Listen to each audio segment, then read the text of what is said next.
Hi, I'm Scott Wrighton, and every week at this location you can find a little bit more information about what's going on with your city government. Last Monday the City Council met in regular session, and I'd like to highlight a couple of the items that they covered. The one that they spent the most time on had to do with how should we adjust water rates in the face of huge inflationary increases that actually exceed the inflationary increases that we as customers encounter at the grocery store and with normal family purchases, as well as the council's desire to try to buffer those inflationary effects that our citizens have, understanding that some households have a difficulty meeting them. And so there's a lot of discussion about that. Of course, council wants to keep up with costs. Of course, council wants to protect our ratepayers as much as we possibly can. How do we find that compromise? And so what the City Council did is that even though our costs of constructing new water lines and improvements to the water treatment plant and all the other significant capital expenditures that make up our water utility will be increasing in 2023 by somewhere in the range of 18%, the City Council decided that we're not going to pass all that on to you. We would make it 6%. Which is actually pretty close to the Bureau of Labor Statistics inflationary rate for Midwestern cities like Decatur.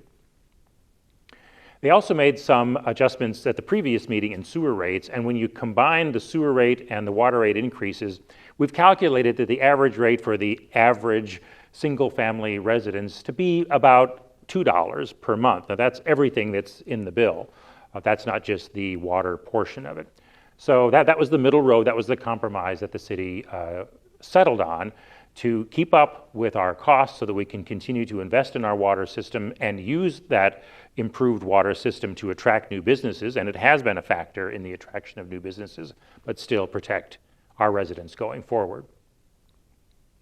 I'd also like to mention a couple of capital projects that the city is already engaged in trying to wrap up or will be starting anew here in the months ahead.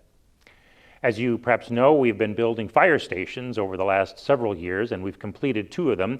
And the third of those, the third and last one, is just about to be wrapped up this month in April. And we expect that we will move out of Station 7, that's the one at the Decatur Airport, on property that's been rented for many, many years since the 1960s from the Park District. We'll be moving out of that facility to a new building built at the corner of Chestnut and 36th Street, immediately south of US 36 on the east side of the city.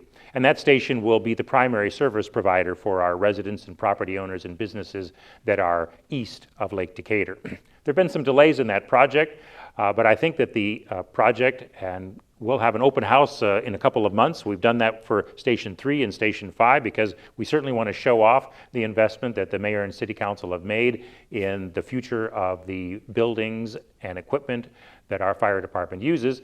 So we'll have an open house there probably in the summertime sometime. We haven't set an actual date, and we'll encourage you to come and see how that investment worked out. But I expect that our fire staff will move in a week or so later this month.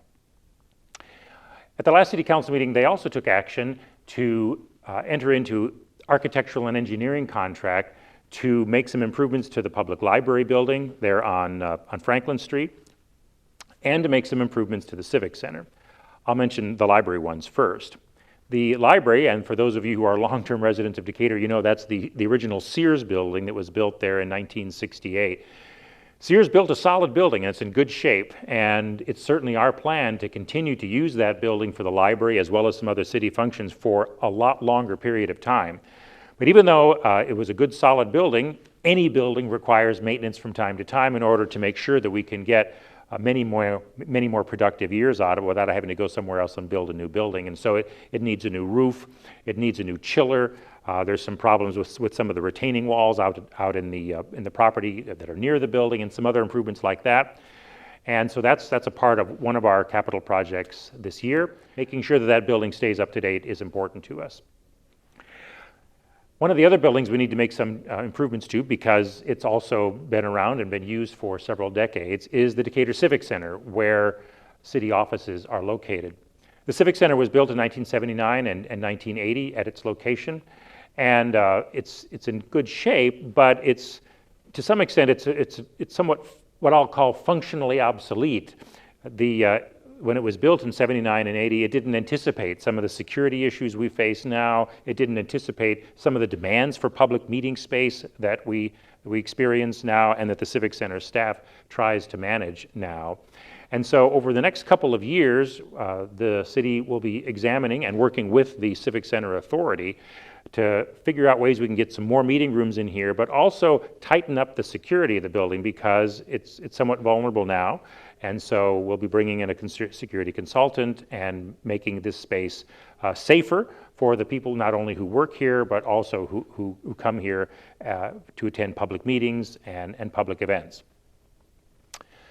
Finally, I want to mention that one of the other actions taken by the City Council on Monday night was to approve a grant agreement with the United States Department of Agriculture that will, over the next several years, govern how we spend almost $10 million in new federal funding that we're going to use to improve the Lake Decatur watershed.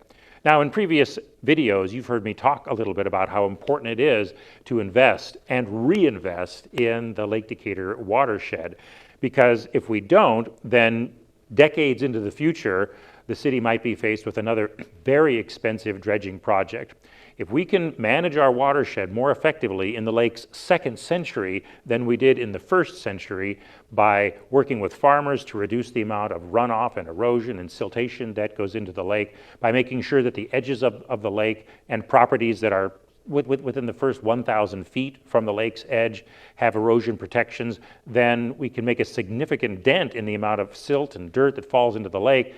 Then it might be possible to avoid for a much longer period of time those sorts of expensive dredging projects. Plus, it simply makes Lake Decatur a more environmentally friendly place. And we know that many people like to use Lake Decatur for recreation and for fishing, and so maintaining a good environmental balance in the lake is also important. So that's a new direction that the City Council has had over the last several years, and one that is being supported by the USDA as well as by the U.S. Environmental Protection Agency and other agencies, and we continue to pursue funds that will help support that. Thanks for tuning in.